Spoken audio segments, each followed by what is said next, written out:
Salut à tous, aujourd'hui on se retrouve pour un nouvel épisode de Game Cryptage où on va parler du mercato de Manchester City. Sans dire que tout est mauvais ou bon, justement, il y a un peu des deux, c'est pour ça que je voulais en parler aujourd'hui. Donc on va commencer par les points positifs, donc les recrues. Les Citizens, ils ont recruté beaucoup de joueurs de côté, Bernardo Silva, Mendy, Danilo, Walker. Je parle pas du gardien parce que c'était juste pour remplacer aux yeux de Guardiola Claudio Bravo, qui lui convenait pas. Donc ces joueurs de côté-là, justement, ils sont particulièrement essentiels après les départs de Clichy et de Sagna qui occupaient les postes de latéraux. Parce que, du coup, après leur départ, il n'y avait plus aucun latéral au club.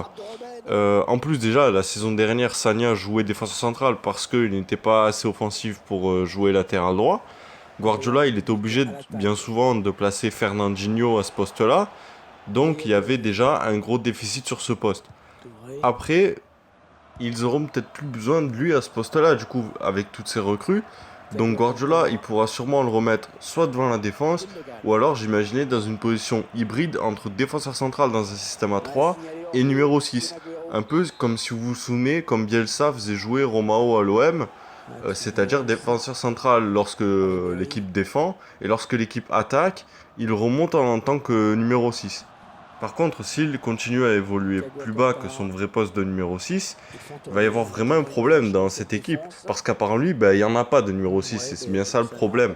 Vu que Fernando est récemment parti en Turquie en plus, donc ça devient vraiment problématique vis-à-vis du style de jeu ultra offensif de l'équipe.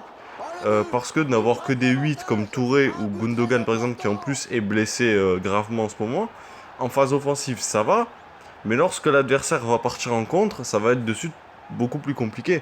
Parce que c'est pas Yaya Touré, du haut de son grand âge maintenant, ou Gundogan, ou Kevin De Bruyne, ou j'en sais rien, qui vont freiner la progression de l'équipe adverse. L'équipe va donc être vraiment coupée en deux, et ça c'est un très gros problème, de pas avoir de milieu de terrain comme ça.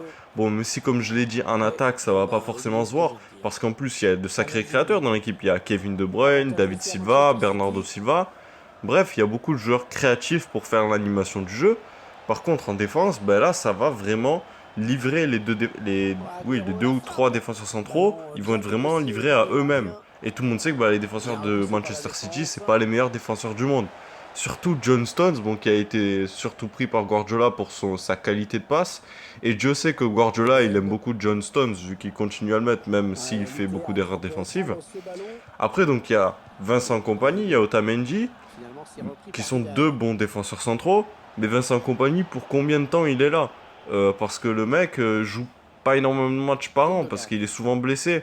Alors on l'a vu en fin de saison dernière, lorsqu'il est là, Manchester City va bien, ça y a pas de souci. Ils ont gagné pas mal de matchs en fin de saison dernière quand il jouait. Mais le problème c'est qu'il est pas là souvent.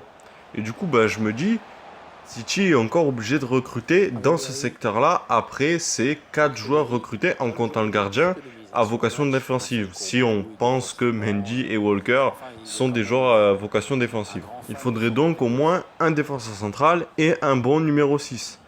Parce que, comme je l'ai dit tout à l'heure, pour moi, c'est la grosse faiblesse de l'équipe.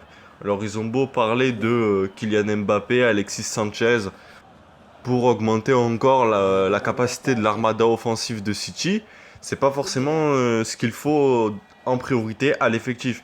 Même si avec le départ de Kelechi Iheanacho, il faudrait peut-être aussi encore un attaquant. Mais c'est vraiment pas la priorité vu la pléthore de joueurs offensifs dont dispose l'équipe. Voilà, c'est tout pour cette vidéo. J'espère qu'elle vous a plu. Si c'est le cas, n'hésitez pas à lâcher le petit pouce bleu et à la partager sur les réseaux sociaux. On se dit à la prochaine pour une nouvelle vidéo ou un nouvel article sur le site. A plus. Il transforme son penalty.